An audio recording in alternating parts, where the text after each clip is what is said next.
abrindo a nossa Bíblia no Evangelho de Lucas, capítulo 19. Vamos ler a partir do verso 11.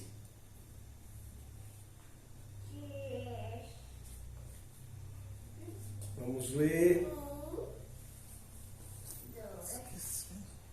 É uma parábola que Jesus proferiu. E aqui a mesma parábola, o mesmo significado, Lucas 19, do 11 e até o 26. É a mesma parábola com significado, uma parábola com significado semelhante à parábola dos talentos, que nós encontramos em Mateus, se não me engano, 24. Mas vamos ler, que tem uns detalhes aqui, que foi contado de um jeito diferente. O Lucas escreveu o seu evangelho conversando com muitas pessoas. É um produto resultante de uma investigação meticulosa. Isso ele fala no começo do livro. Então ele conversou com pessoas que estiveram presentes quando Jesus falava, que andaram com Jesus, e ele foi de lugar em lugar para conversar com essas pessoas, tomar o seu relato. Então ele conta a mesma experiência que Mateus contou, mas com outros detalhes, de uma outra maneira. Certamente Jesus contava a mesma história e ele mudava detalhes conforme os ouvintes, para que eles se identificassem de uma maneira melhor. Agora, são outros detalhes interessantes. Vamos ver aqui, vamos ler a partir do 11, 19 e 11 de Lucas. Ouvindo eles estas coisas, Jesus propôs uma parábola, visto estar perto de Jerusalém, e lhes parecer que o reino de Deus havia de manifestar-se imediatamente. Ele está dizendo isso com relação a outras pessoas. Eles estavam próximos de Jerusalém, Jesus estava super conhecido pelas coisas que falava, pelas coisas que fazia, pelo testemunho de todos os que tomavam contato direto com ele, e tinham as suas vidas transformadas. Então as pessoas estavam pensando, bom, Jesus está indo para Jerusalém, estamos perto, o reino de Deus vai se manifestar imediatamente. Na perspectiva deles, Jesus iria tomar o poder, iria destituir o poder humano, iria estabelecer Israel como sede do governo de Deus para a humanidade. Era essa a expectativa. Então Jesus conta essa história nesse contexto. Então disse: certo homem nobre partiu para uma terra distante, com o fim de tomar posse de um reino e depois voltar.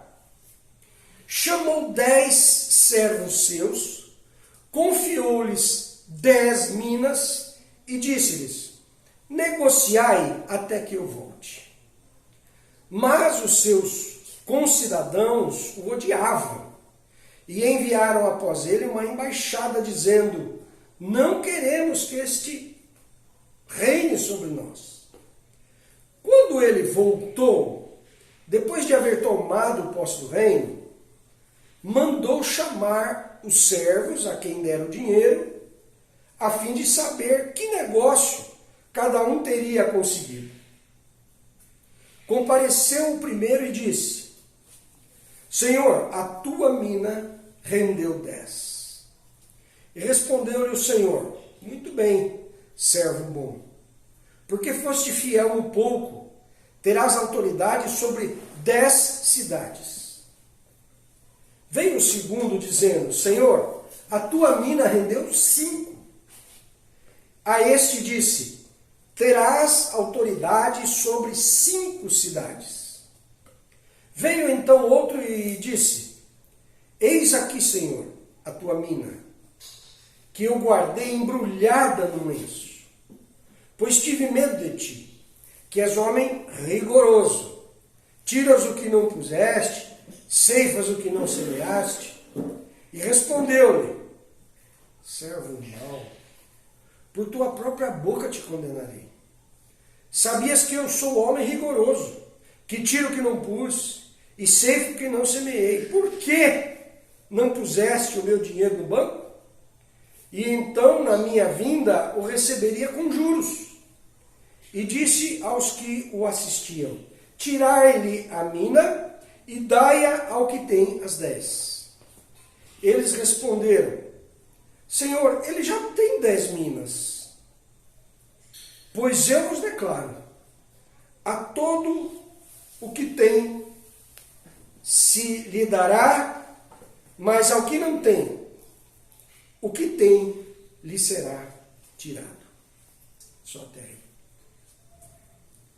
Como nós dissemos, Jesus contrapõe aquele pensamento de alguns dos seus discípulos que ele iria tomar o poder e estabelecer. Ele falou, não, olha, tem um homem nobre que ele vai tomar posse de outro reino e aí ele deixa os seus negócios aqui para os seus servos e depois vai voltar.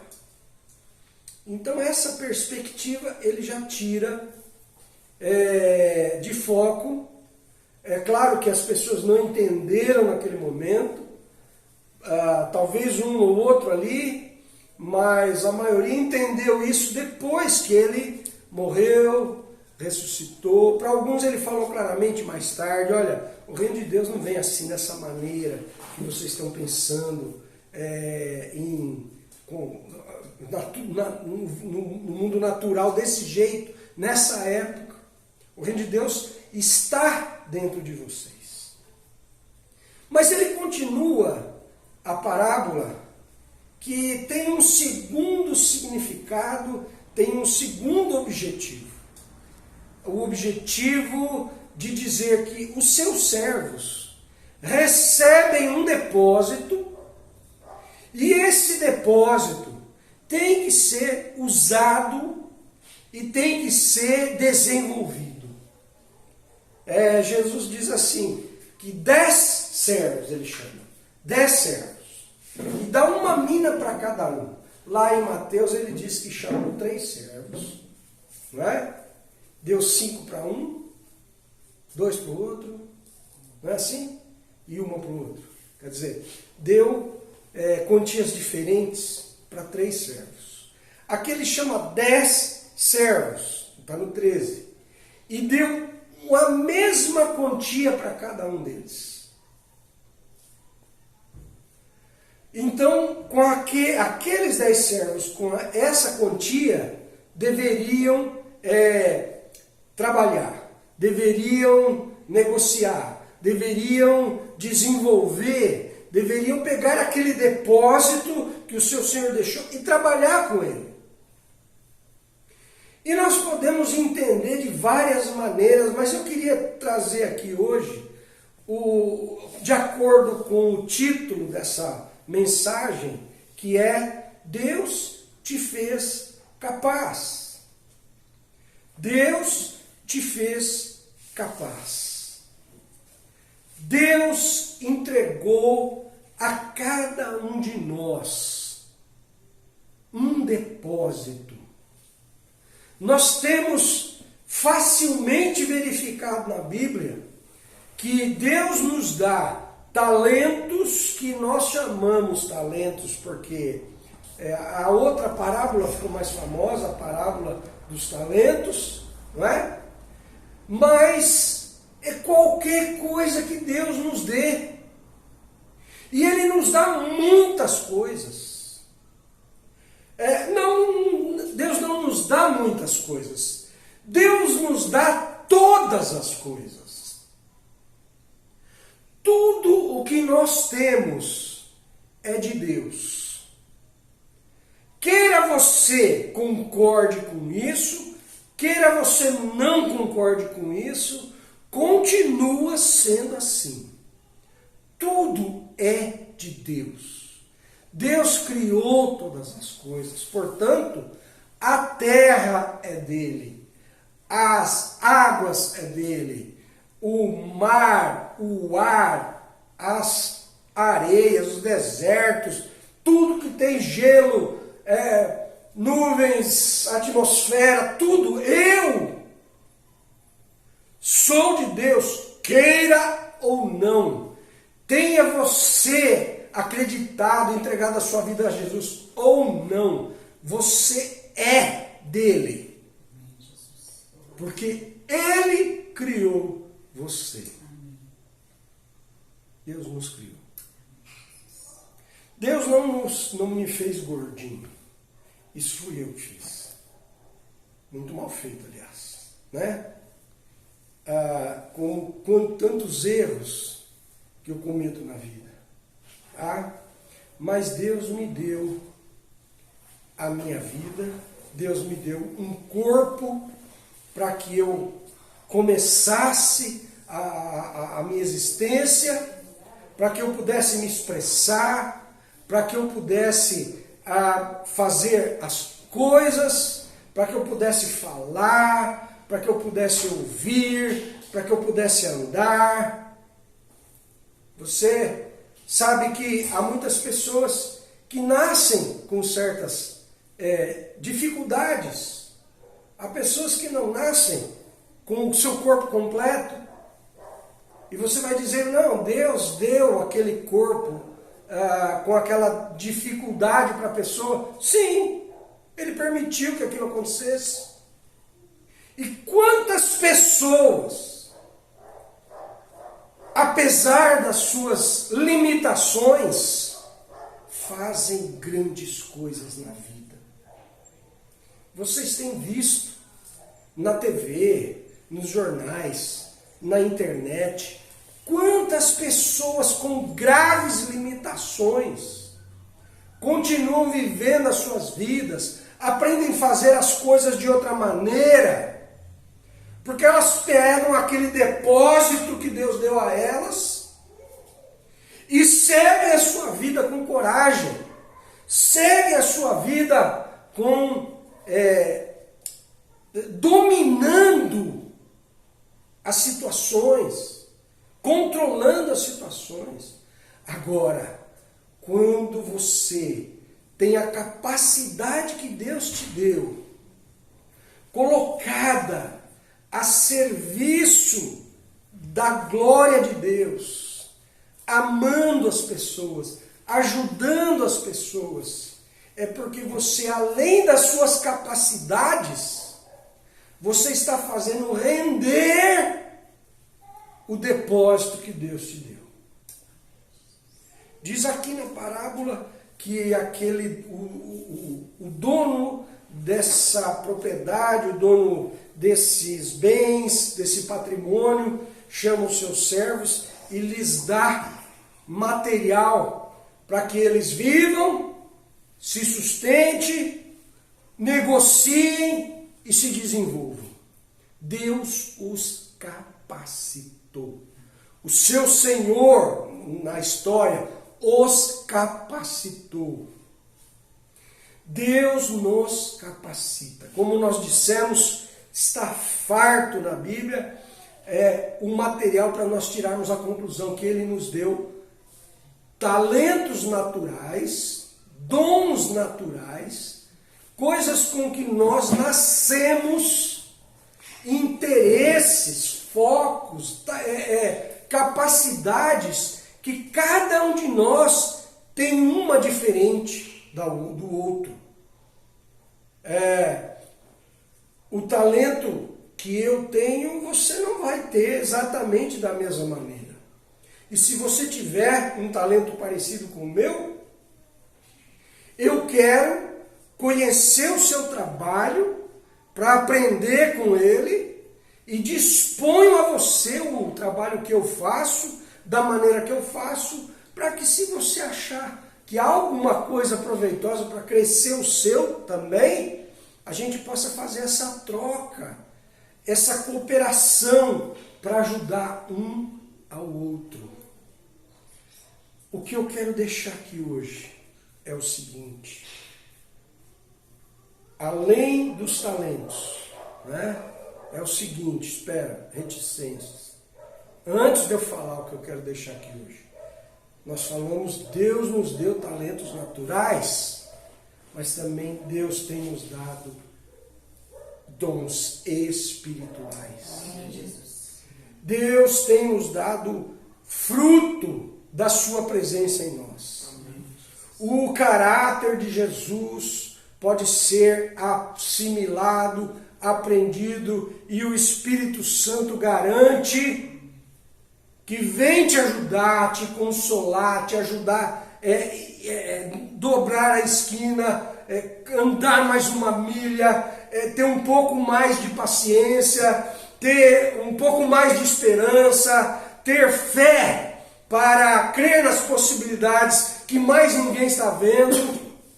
Deus te dá dons espirituais e frutos da presença dele, num caráter transformado, num espírito manso, numa paciência inteligente, numa persistência, numa perseverança, numa fé, enfim, Deus nos capacita.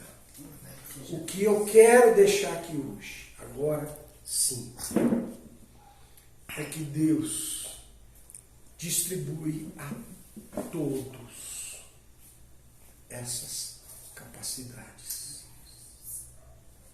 Aqui, essa parábola, em comparação àquela em Mateus, deixa o detalhe dos 10 receberem a mesma quantia, para que todos saibam que Deus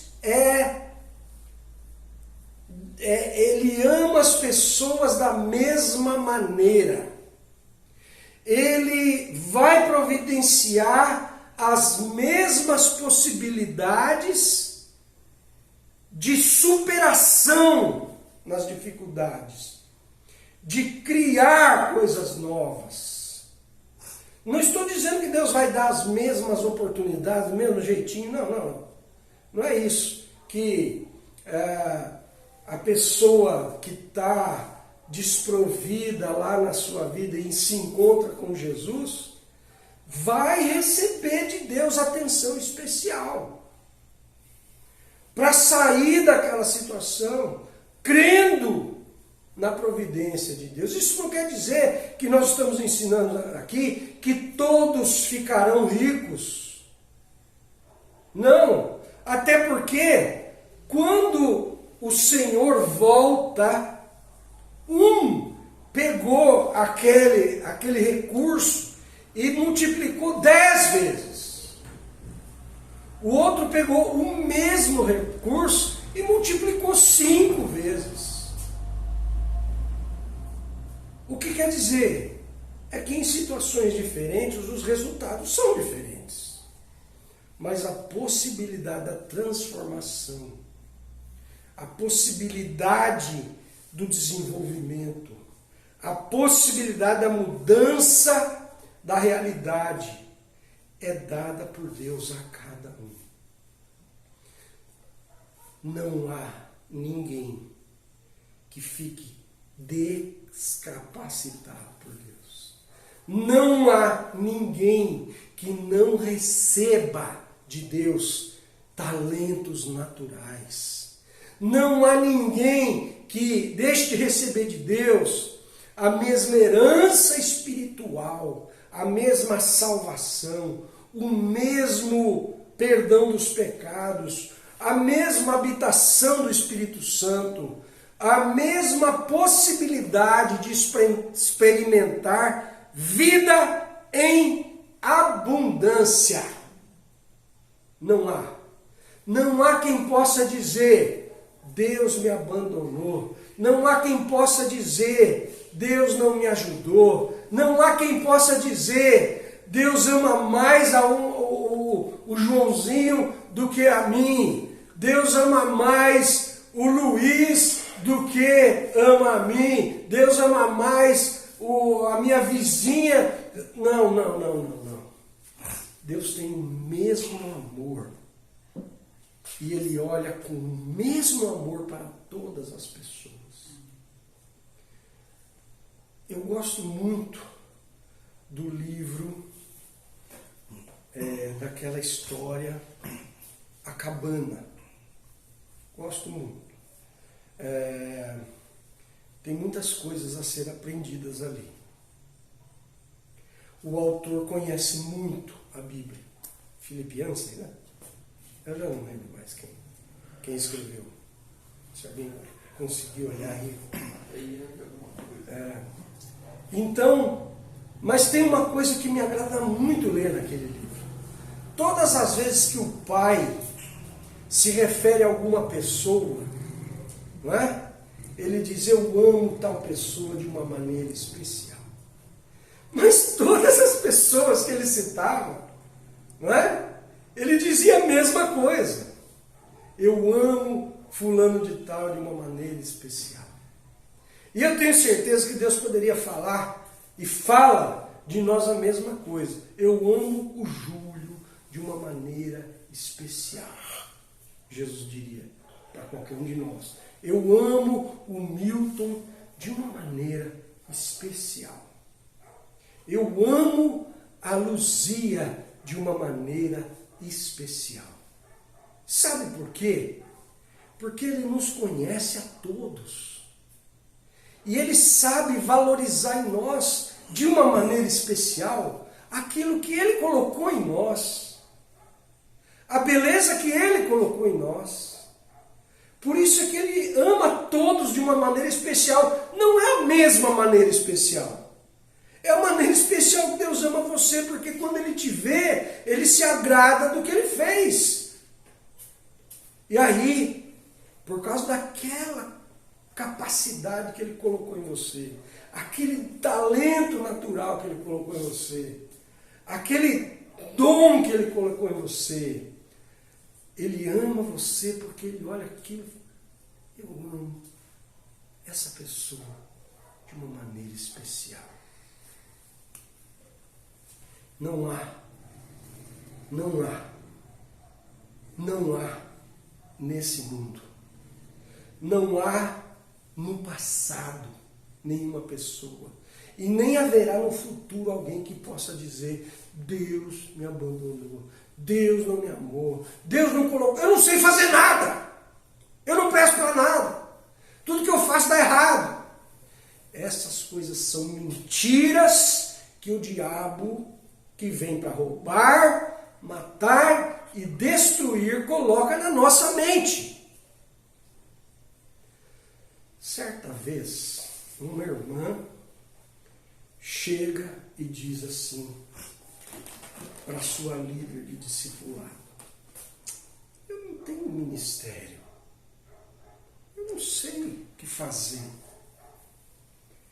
E aquela irmã, com toda a criatividade, aquela líder, com todo o amor que ela tinha, buscou em Deus aquela maneira relâmpago, né? E o Espírito Santo a dirigiu da seguinte maneira, você não tem uma lista dos nomes das pessoas que você conhece com a data do aniversário delas? Tenho. E você não tem umas irmãs que você tenha mais amizade, que você incentiva a fazer a mesma coisa? Tem. Então esse é o seu ministério. É lembrar de quem está fazendo aniversário, ligar para a pessoa, falar o quanto ela é importante, orar por ela e abençoá-la. Você sabe que tantas pessoas fazem aniversário e não recebem um uma atenção especial. Não é o caso de nós aqui, não é?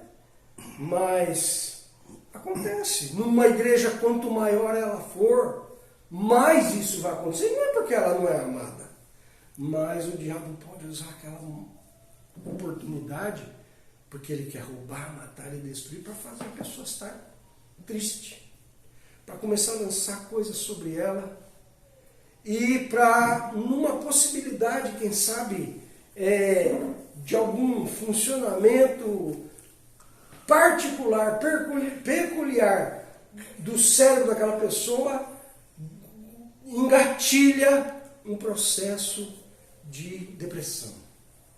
Engatilha. Uma coisa que já tem uma predisposição, mas por causa daquilo, pá, inicia um processo de depressão. E aí o diabo vai trabalhando ali, aqui e acolá, porque ele quer roubar, matar e destruir. Amém. Aí aquela irmã disse, é mesmo, esse é o meu ministério. E você sabe que essa pessoa já é o 4º ano, ou 5º, não sei bem.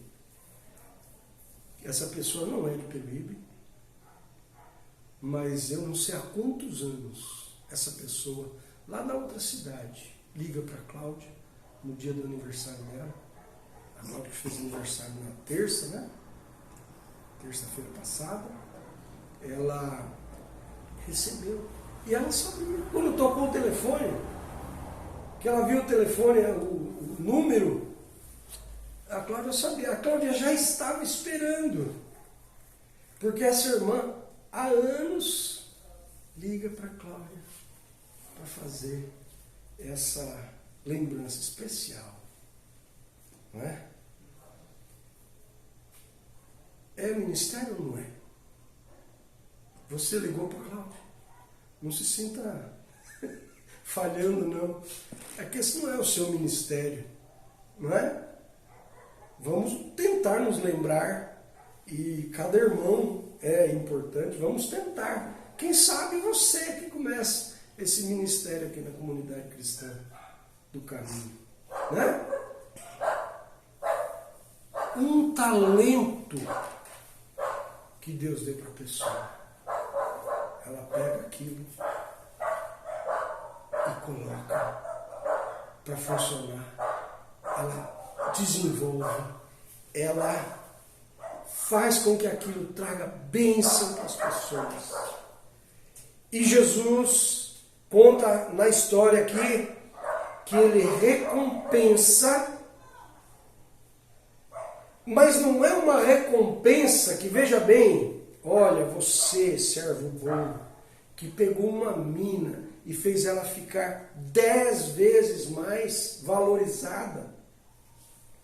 Agora você vai para o resort lá em Jericoacoara e senta lá na cadeira de praia, e aí você fica na tua de boa lá, você agora é rico, você vai andar pelas ruas de ouro de Jerusalém, nós vamos ficar tomando uma brisa lá, tem fruto, o fruto fruto da vida, a árvore da vida, e agora nós vamos ficar lá, tem uma fonte que passa no meio da cidade, não tem mosquito, a temperatura é sempre equilibrada, agradável, e nós vamos ficar lá, e não é esse tipo de recompensa.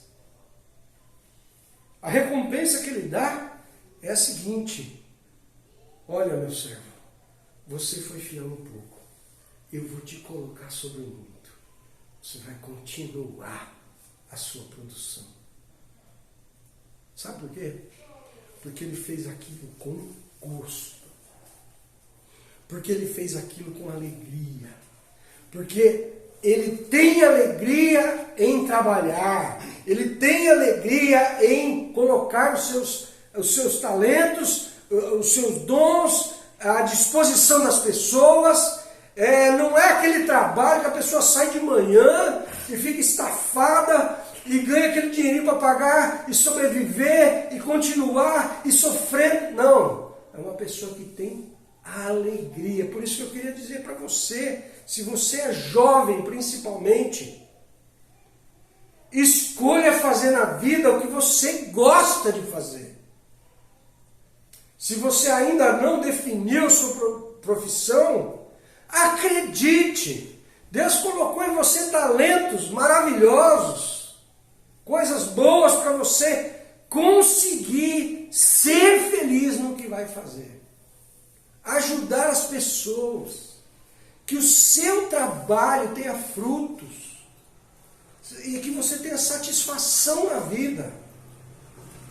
Principalmente se você é jovem. Creia nisso, vá atrás disso. Peça para Deus te ajudar. Não ache que é muito difícil. Não ache que você não vai conseguir. Porque essa história de que você não vai conseguir, que você não tem capacidade, é a mesma história do diabo para te fazer mal. Para roubar, matar e destruir.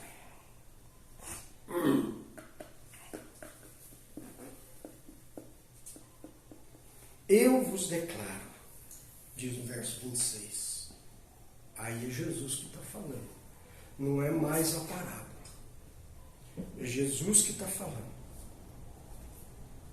A todo o que tem lhe será dado. Lá no Mateus 24 fala, e terá em abundância. Mas ao que não tem, até o que tem lhe será tirado. E aí eu ficava perguntando, quando eu me entreguei ao Senhor, lá com 16 anos, 1981, que eu comecei a ler a Bíblia, e passei por Mateus, já li aquela frase, e aquela se repetia, e eu ficava perguntando, Deus, o que quer dizer isso aí? Mas ao que tem lhe será dado e terá em abundância, mas ao que não tem, até o que tem lhe será tirado. O que quer dizer isso, Deus? O que quer dizer isso, Espírito Santo? Eu gostaria de incentivar você a perguntar a mesma coisa para o Espírito Santo. Faça essa leitura mais vezes, tanto aqui em Lucas 19 quanto em Mateus 24. E quando você chegar aqui nessa frase, eu poderia te explicar um monte de coisa aqui. Poderia falar, vai ficar gravado, outras pessoas vão ouvir e te dar a minha resposta. Mas eu creio que vai fazer mais bem para você mesmo perguntar para o Espírito Santo. E olha, eu não sei como é que está a tua capacidade de ouvir o Espírito Santo. Eu demorei muito para chegar às minhas conclusões. Mas o bom é que você continua perguntando, continua perguntando, continua perguntando. E toda vez que você lê de novo esse trecho da Bíblia, você vai aprender mais alguma coisa. E continua perguntando e vê o que o Espírito Santo fala para você. O que significa isso aqui para você? Mas ao que tem lhe será dado e terá em abundância. Estou juntando os dois versículos lá em Mateus e aqui em Lucas. Mas ao que não tem, até o que tem lhe será tirado. Pergunta.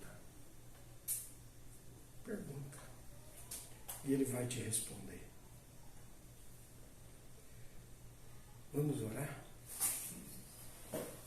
Senhor, te agradeço por essa palavra que tem impactado a minha vida desde 1981, quando eu comecei a ler a Bíblia. Te agradeço, Senhor, porque cada vez que eu leio novamente, mais uma aplicação, mais um detalhe, me ajuda a continuar. Obrigado, porque o Senhor, quando me criou, colocou certos detalhes na minha vida que me fazem diferente de todos os demais. Obrigado porque o Senhor fez isso na vida de todos, porque o Senhor ama todos da mesma maneira. Pai, te peço em nome de Jesus para aquele que está depressivo, que se acha incapaz. Fala com ele agora. Fala com ela agora, Senhor. Porque Deus te fez